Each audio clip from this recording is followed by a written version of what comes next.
The question says, there is so much evil in the world, God cannot exist. I mean, how would you respond to that question? Yes, I concur very much with that statement that there is so much evil in the world. But for the same token, or by the same token, there is also a great amount of good in the world. We can see that in so many situations, just to name just a few. The earthquakes that have affected so many people in Central America, or in some of the Asian countries in the third world. We see a great deal of goodness in there. The earthquake can be read in an ecological perspective as an evil work of nature that has no human intervention.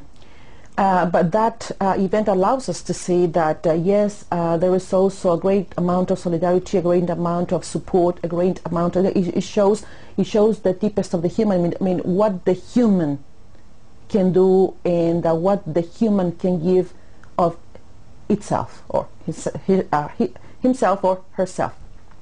On the other hand, we see so much injustice. Poverty is the element that remains in the human experience since the early times. We see some of the writings made by the hierarchy of the clergy, I mean the hierarchy of the church in its social documents for the past 100 years. Poverty is the element that is always there.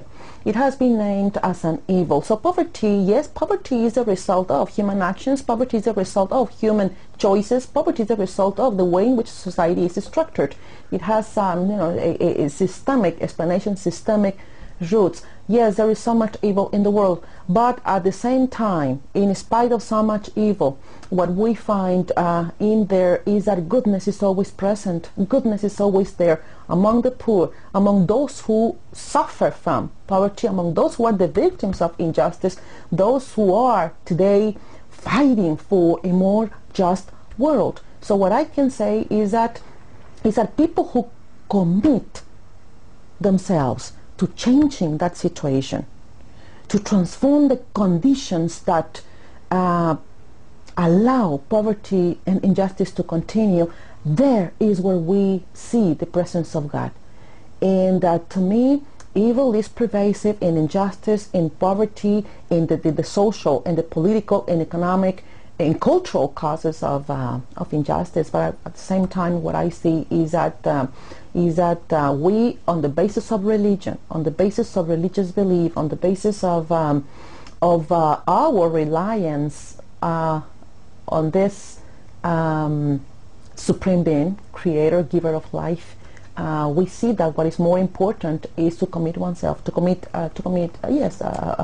oneself to change those conditions. And in that, as we commit ourselves to change such systemic injustice, such systemic poverty, is where we see the presence of God, because otherwise we could not explain that otherwise. There is no other way to explain the deep human capacity to feel for others, to be sensitive to the suffering of other people. No political theory will give us an explanation. No economic theory will give us a reasonable explanation. No ideological position will give us an explanation. So to me, it comes from the religious dimension of the person, our sensitivity, our capacity to feel the pain of others and do something about it. Commit oneself to change it. In that can only come from God. Yeah, that's what I will say.